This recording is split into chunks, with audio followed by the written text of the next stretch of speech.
Welcome to Wizard Team, a Black magical podcast for Black magical stories.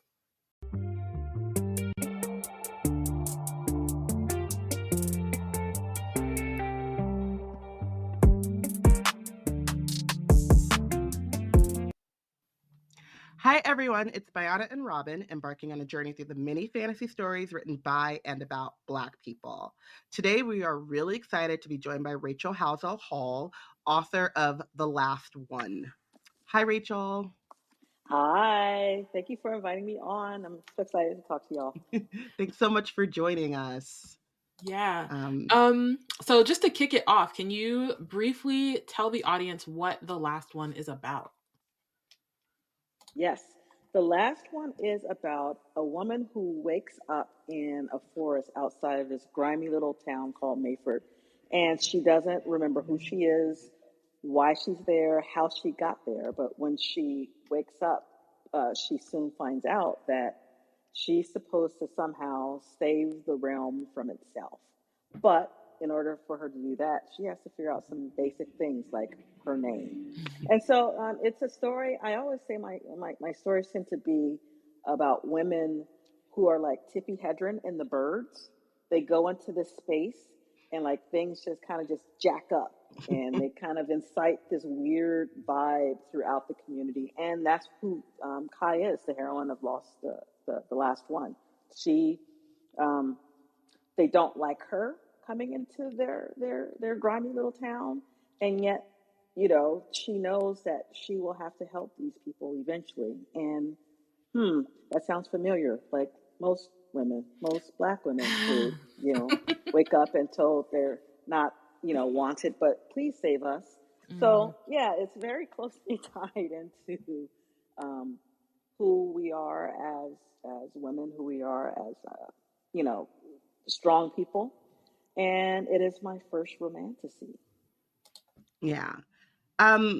So speaking of, so when did the idea of this book come to you, and what influences and inspirations did you kind of pick up or incorporate as you were writing this novel? So I have been writing. My first published novel came out on September 11th, 2002. So the first anniversary of 9/11. And it was a story about a Black family in Los Angeles dealing with mental health issues. And from then on, you know, I've been writing suspense and thriller and mystery stories ever since. I started really focusing on mystery in 2014 with the launch of my first procedural, The Land of Shadows. And so it's been a book a year. And, you know, when you're creating and you're doing it over and over and over again, you get better at it and better at it, and more opportunities come. I had an opportunity to co-write a novella with James Patterson. And so that kind of it heightened my profile. It got more people to ask me to do things. And, you know, of course, when you're doing things, you get better and better and better. And July 2022, I was at my desk and my agent calls and she's like, so there's this opportunity with Liz Pelletier, who is the publisher of Entangled. And she reads your stories and she likes your stories. And she's about to launch this new imprint called Red Tower. And they're these high concept, gilded pages, embossed books, like very, very, very special editions. And she was wondering if you'd like to do a series with the first line that's coming out. And I am the type to, one, listen to my agent. And whenever Jill comes to me with a good idea, it's usually a really good, I still work a day job in addition to writing my stories. And up until when my daughter went to college, you know, I was a working mom. So I don't have a lot of time to just kind of just frolicking around and chasing waterfalls. So when Jill says, you know, you should really consider this, I'm like, okay, I will. And I talked to Liz that same day, and we talked for like 3 hours because one, we're you know, both kind of, we're geeks, we're gamers, and Elden Ring had just come out, and we were both playing Elden Ring. So we're talking about gaming, and we're talking about sci-fi and all this stuff. And she tells me her thoughts about what she sees as the series she'd be interested in me writing. And it was like Stranger Things meets Lord of the Rings. It's like, okay, I can do that. And, I'm like, I've never written fantasy, and I've never written romance. Is that fine? And she's like, you've written 12 books. You've been nominated for the Los Angeles Times Book Prize twice. I think you can learn. And it's like, I think I can learn too. And so I launched on this story, and it ended up being more of The Witcher meets N.K. Jemisin in some ways. But it's inspired by every single thing I've read. I was an English American literature major when I went to UC Santa Cruz. And I grew up Seventh-day Adventist. And so I had this classical literature experience combined with, growing up in church. So my bibliography, all the stuff up here, it finally came in handy. And so I pulled from every source that I could to create a story that is similar in some ways to what I write for my thrillers, about a woman in a space where she supposedly doesn't belong, and trying to figure out how to save herself and save the people who she loves. I love politics. I used to work actually for the ACLU for almost 10 years. So I was at the ACLU during Bush v. Gore. And I also missed, the one time I missed voting was when Gray Davis and Arnold Schwarzenegger and I was in the hospital and I couldn't vote, and that was more distressing to me than like being in the hospital. I'm very interested in, social, cultural, political life, and who gets to say what, who gets to do what to whoever, and I wanted to bring that into this story of a woman who is in a space where no one wants her there, and yet she must stay if she is to live and if this realm is to live. Yeah, I love that. You mentioned already just like this is your kind of first foray into fantasy and like romance. And so I'm curious just from that like kind of perspective, because like we talk all the time about like what is romantasy, and a lot of times we're like haven't quite found like a real consensus, I guess. And so just curious to like know like kind of what romantasy kind of means to you, and kind of how you were thinking about it as you were approaching the story. Well, the fantasy part was easier for me. It was the romance, and I'll get to that. So it's I see it for me more of a fantasy with a romance that helps drive the story. Kai's motivations are influenced by her love of the main character, but also for me, her love of her world, of her realm, of the people who are relying to her. She used to be someone until she fell. And the book is about her redemption and finding that love for humanity again. So the humanity part was easy for me. It was the romance part that was difficult for me, because I kill people on pages all the time. I don't have them kiss. So I had like one scene, like a quick kiss somewhere on page 30 or something like that. And I thought I was done. And my editors were like, that's not romance. And I actually I rewrote the story maybe four to six times because the world wasn't big enough. And that was the fantasy part, where it's like, with crime, you kill someone, you go to jail, there's a law in the books. You steal over $1,000, there's a law in the books. It's hard and fast. With this, nothing is hard and fast, because I needed to create it. And that was hard for me to accept, that I needed to create every single thing from, religion to what do we even call money? And well, do we want to call it beats or paces? It was all of this. And it took me a moment to realize that, I am God. And that was difficult for me. And for romance, it's like, well, I write crime scenes, not sex scenes. How am I going to do this? So I did it by turning to my library back there, where back in the early 90s, there was this whole Black erotica movement in literature. And so I still have my books from then, because they were beside, the Cosmo Bedside Astrologer and Brown Sugar. So I turned back to that and I started reading those stories again. And then I actually, I'm a Gen Xer. And so TV is a huge part of my life. And I turned to those romances that I absolutely loved. And one of those was Sybil Shepherd and Bruce Willis's characters, Maddie and David, in Moonlighting. I absolutely loved their chemistry. Shelley Long and Ted Danson and Cheers, I loved their chemistry. And so I turned to that kind of very brooding, sexy, will they, won't they kind of mood.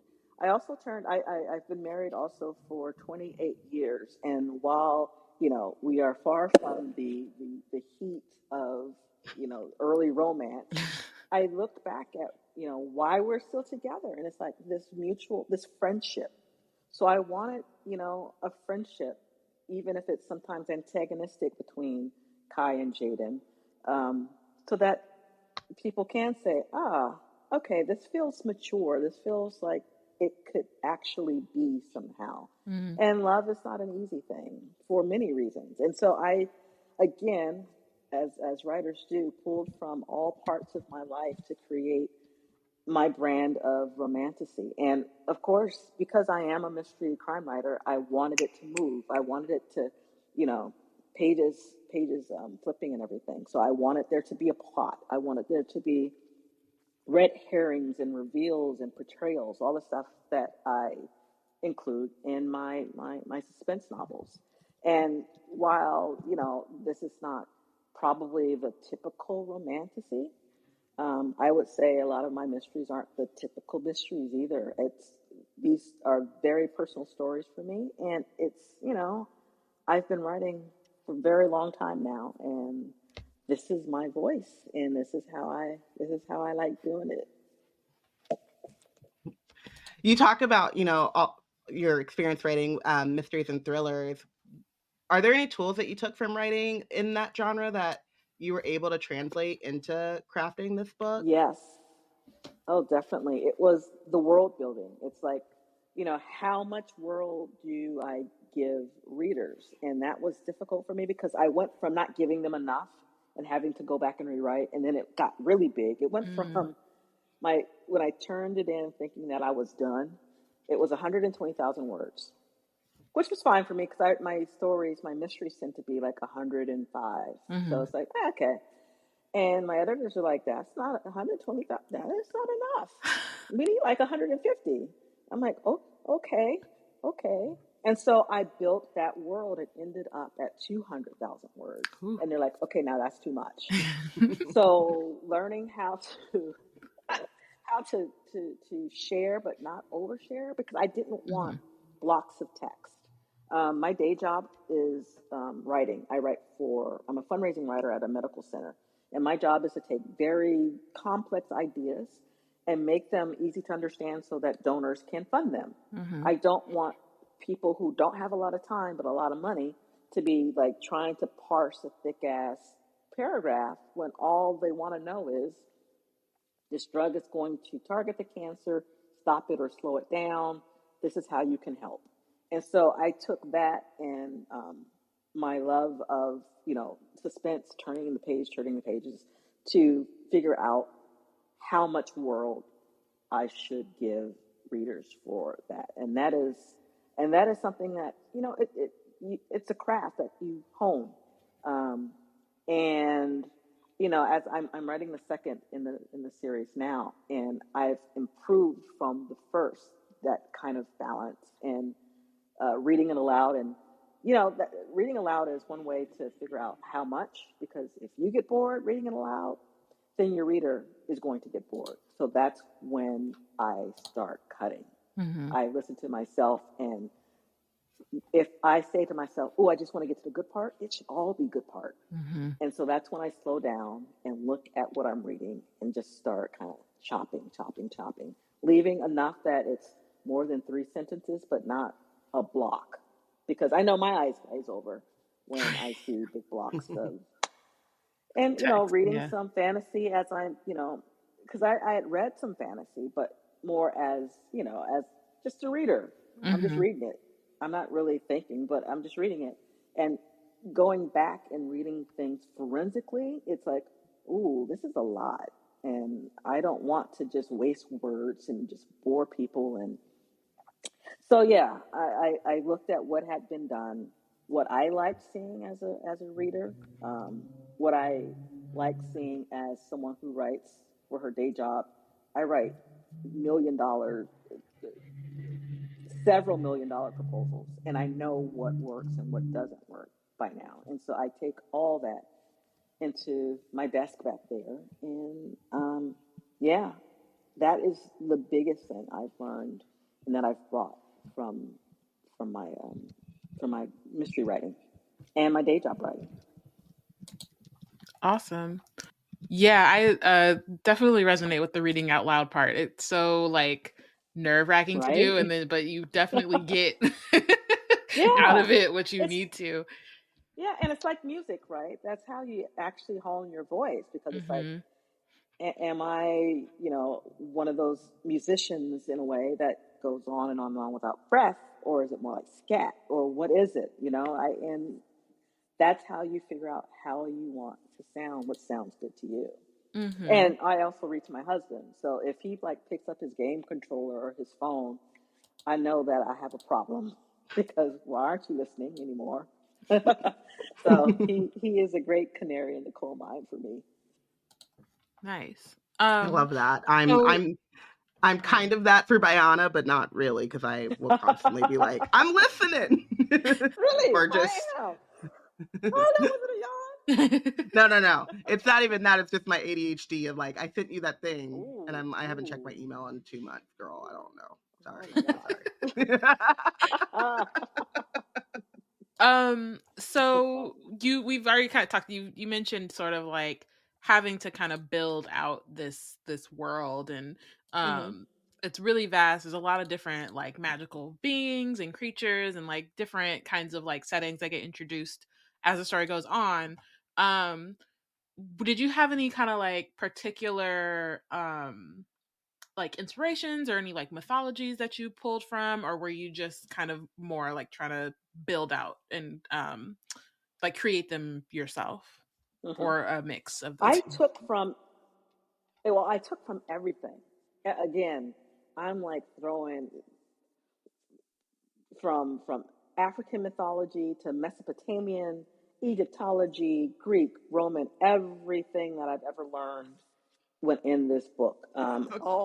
All the mythologies that exist, and as well as Judeo-Christian, like everything. I wanted all of it reflected in this story, because, again, let me shut up because I'm about to spoil the whole thing. So yeah, everything that I've ever learned in those books, back here and there. I definitely was inspired by 100,000 Year Kingdom, as well as Wheel of Time series. Those were my two kind of North Stars for this. And then again, I play video games, so Baldur's Gate, as well as The Witcher, and even Fallout 4.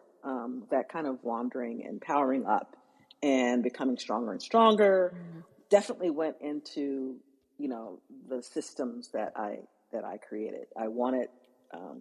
I really relied on my husband's geekdom, and my daughter's being 20 years old, and what she finds is hot. So yeah. I love that. So we're gonna like kind of try to get a little bit more into the characters and into the story without spoiling. But So the main character, Kai, or Kai, I say Kai, wakes up with her memory completely gone, though it does slowly trickle into place as she encounters new people and places and experiences. What was the most fun thing about writing a character who has amnesia, doesn't have like anything to kind of center herself? Yeah. And then what was like the most difficult part about having that as like the main character?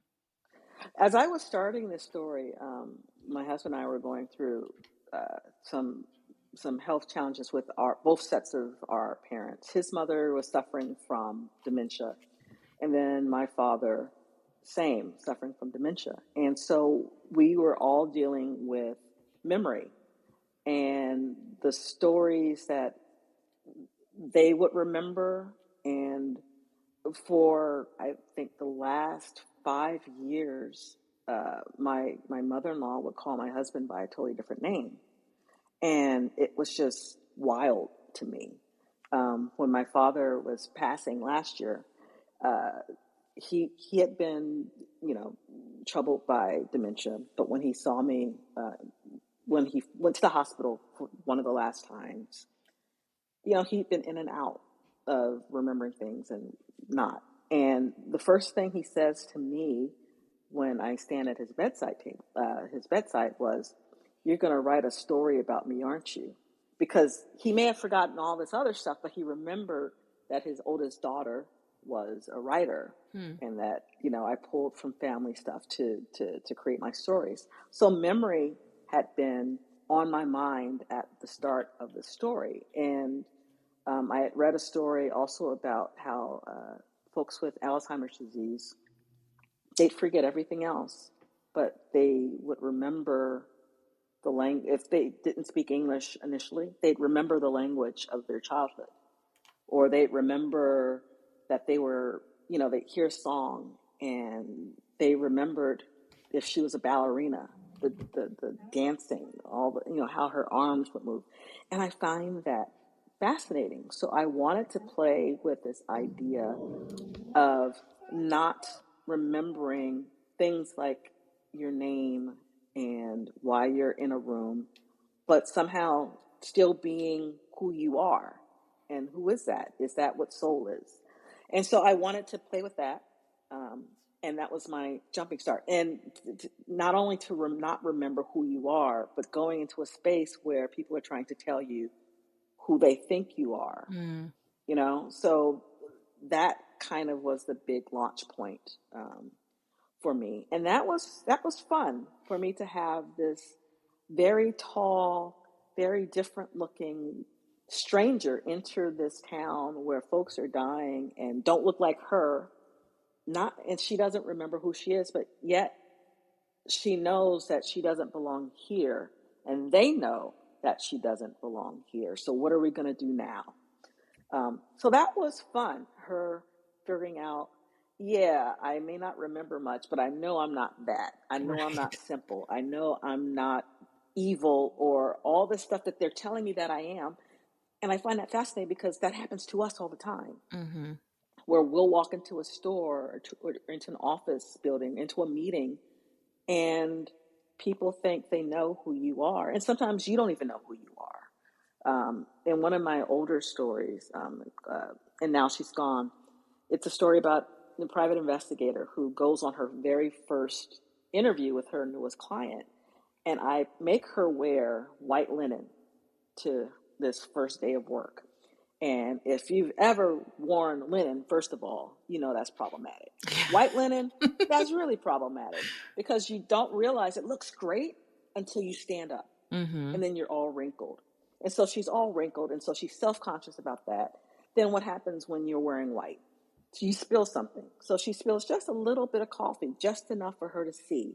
And so she's taken out of the room even more because now I'm wrinkled and I'm stained, and then I have her pen not work.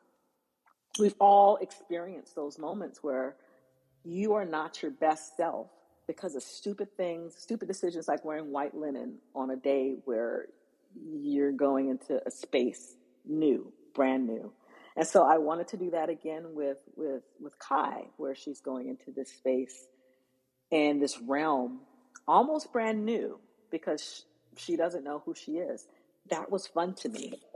It broke my heart sometimes because that is hurtful when people say, you're too much, you're too this.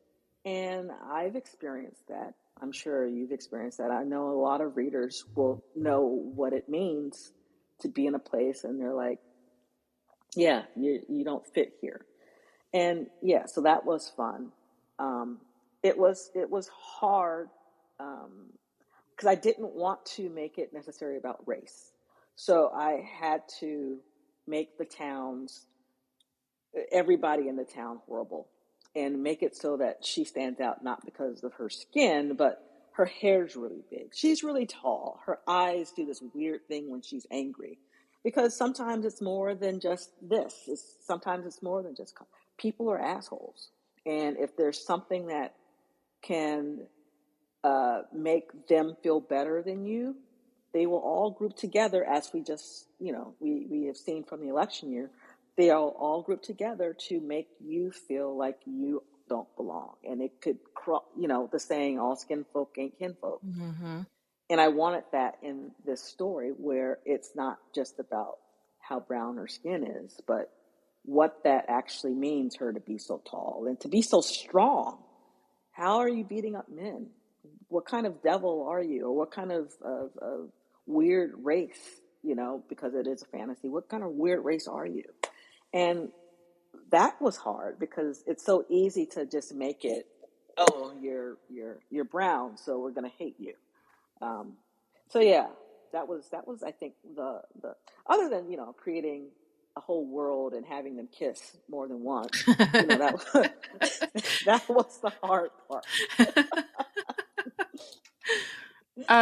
Yeah, and so you touched on this a little bit already, but just like about Kai's journey of kind of like finding herself and her power and her place in this realm, and also just kind of like struggling with like her moral compass, but also like trying to find the empathy for people who are, like you said, who are just like trash and who just are going to hate her no matter what, and like trying to figure out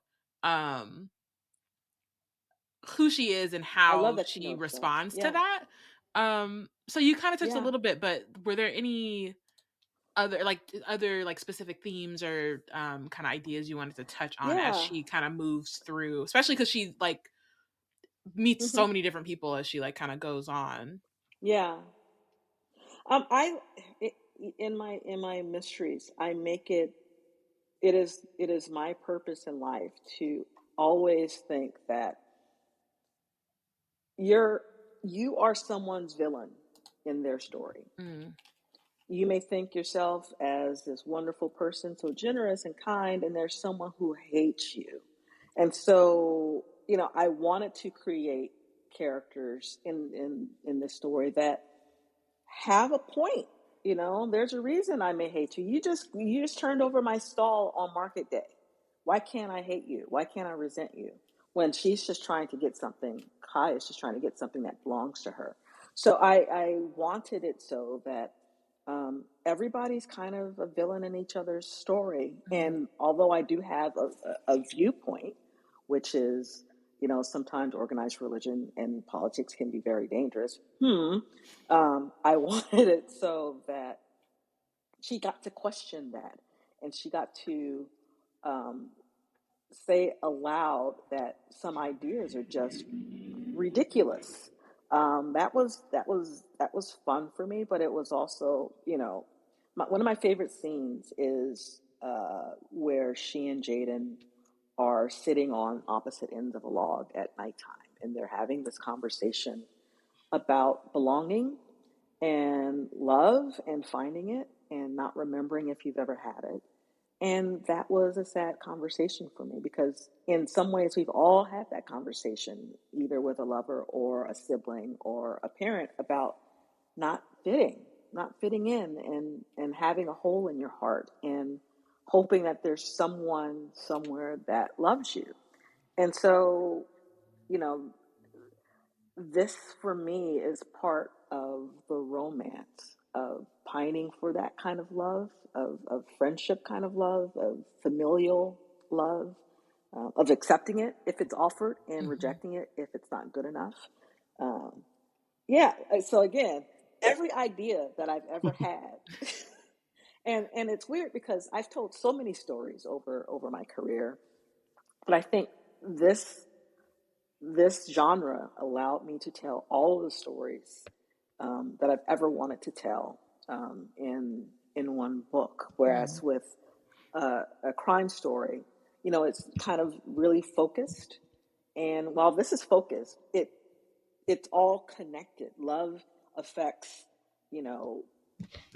every kind of thing that we have, from social cues to politics to religion. All of it is stemmed from this idea of what love is. And so it was getting to play in the sandbox and destroy things and have her express regret and frustration, because who am I supposed to be? What is my job here? Why? What is the point of all of this? And it was fun. It really was fun. It's the hardest thing I've ever done in my career. It was hard, and yet it has been so rewarding, because I like learning, and I like learning tricks, and I love figuring out how to entertain people with the one thing that I can do well. I can't add, so this writing is pretty much it. So I'm having fun thinking about these ideas that my husband and I, we always talk about these esoteric ideas of what perfection is and how that's such a finite idea. And if we're still learning, then how can we be perfect? These big kind of like spacey ideas that we'll drive up the 5 freeway on a trip and just have these random conversations. And I got to have these like random conversations with my character, in particular with Kai and Jaden, and with Veryl and Kai.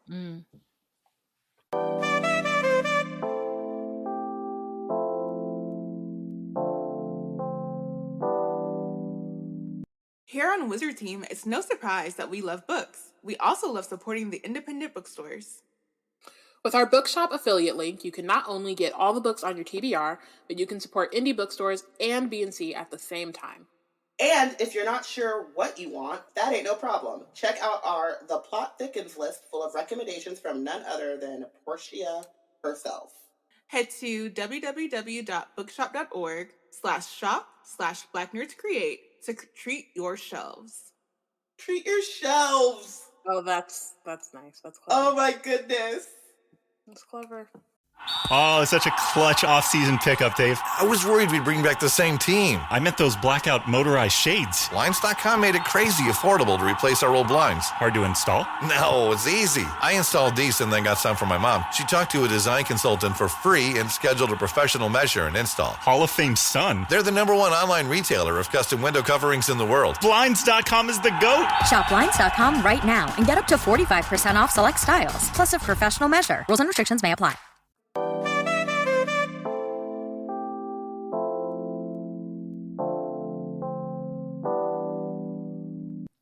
So from trying to figure out a good transition, but I'm just going to hop in.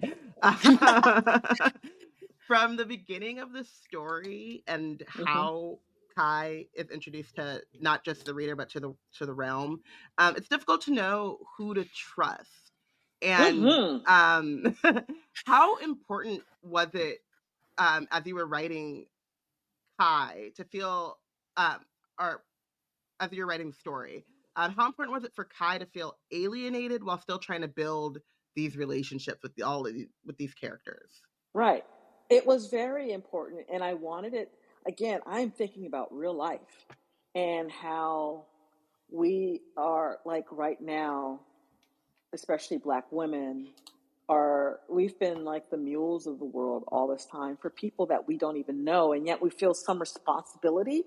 Like right now, I'm exhausted. I'm so sick of caring, but I know that I can't turn that off, and it is, my job to be, the bleeding heart liberal that I am, and then I'm going to get up and, give money and post and do all the stuff that I'm supposed to do for people who are not interested in saving themselves. So I wanted to put that in the story where she doesn't even know who she is, but she knows that, doggone it, I have to do something to save these awful people who don't even realize just how dangerous and how much in danger they are. This realm may not exist anymore, and here they are, making me scrub floors and muck stalls when I'm supposed to be doing much more important work. But if I have to do that, if I have to muck this stall to get over to that mountain over there, I will do that because I have to. And I don't know why, but it's just something inside of me.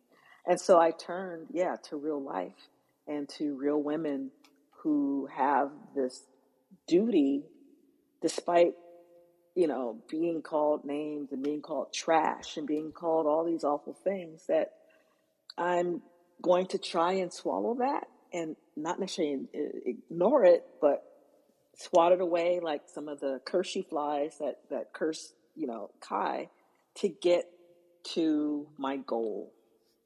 If I have to throw some fireballs and kill a few people to get there, well, okay. But I don't want to, but I have to get there to save us all. So, real life. Real life. I guess I'm blessed to live in a time where it's like, I don't need to figure how to, make this stuff up. It kind of just happens lately. Yeah, man. Women in duty. Yeah. So we've kind of touched on like Kai and Jaden and like their relationship.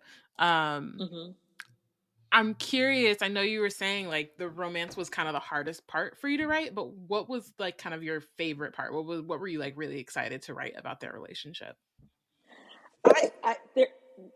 I like the discovery, the first blush of romance and interest, of the wordplay. I love wordplay, and I like clever men.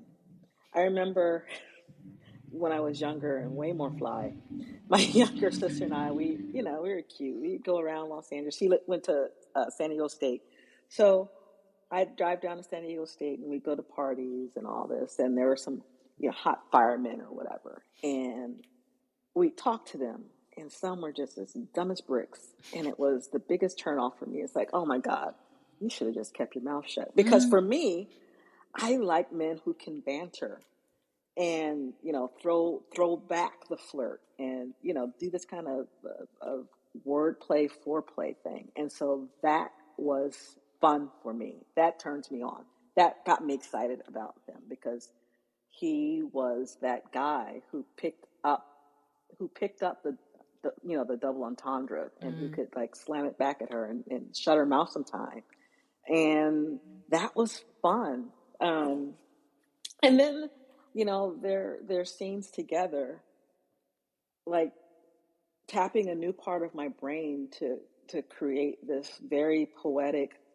these poetic kind of sexy love scenes between them that aren't necessarily graphic, but are titillating in some sense, but respectful, and also, I don't know, a dream in some ways. I wanted it to be art, if that makes sense. I wanted it to be that I could read it aloud. And I'm thinking of, oh my gosh, is it Love Jones? Where the whole spoken word movement came. I wanted it if and when I read it aloud, there'd be that kind of music to it as I'm reading it, instead of just, he kissed her and slammed into her. And, I'm not interested in that. I wanted it to be art so that I could justify to my mom.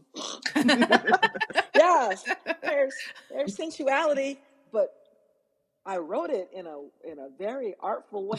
I will say that their banter and flirtation was like always, especially in the beginning, it was very like a bright spot. So, I mean, they would be like up against monsters and still like throwing each other the look. So yeah, because when you're going against monsters, sometimes you gotta. It's kind of like the kind of morgue humor that cops do when they're at a site. You gotta do something to lighten the mood, because we may die here, and so if a wink before you go into battle will do it, hey, I will take that opportunity. Right.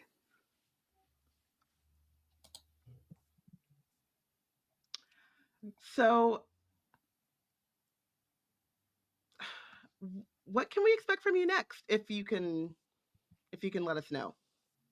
So, Kai, eventually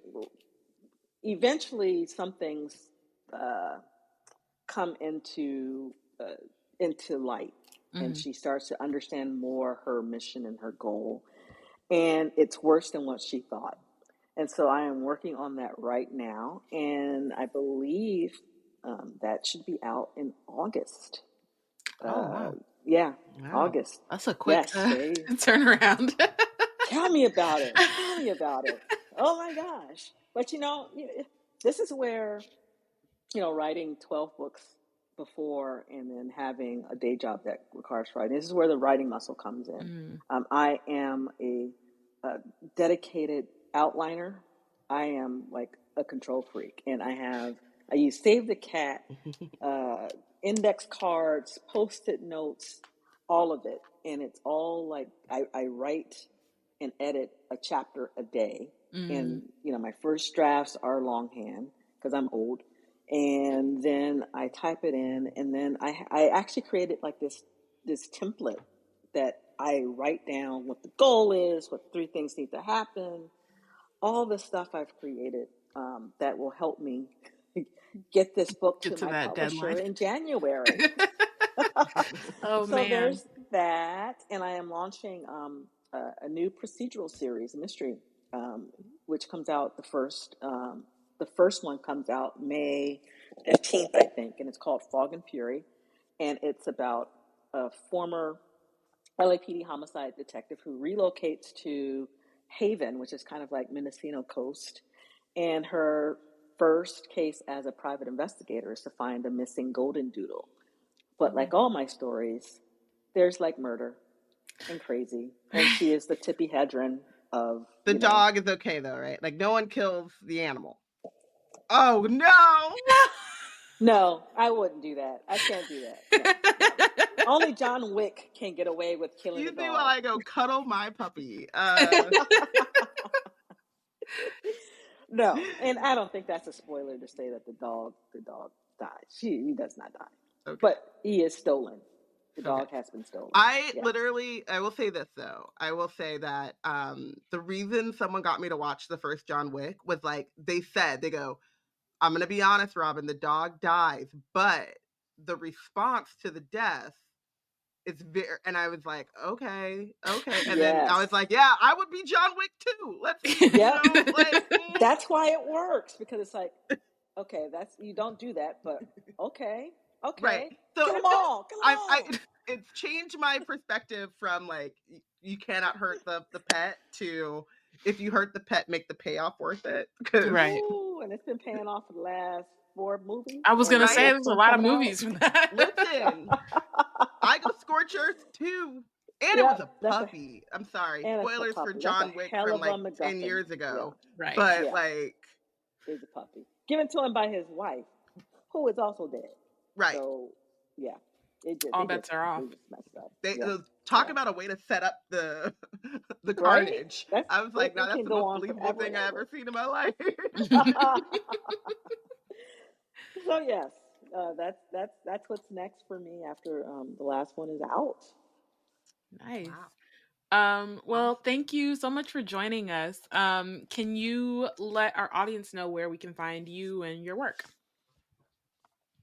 Sure. You may visit me at my website, www.rachelhowzell.com, and on Instagram at rhowzell hall, and Blue Sky. I am slowly moving away from Twitter, as a lot of people are.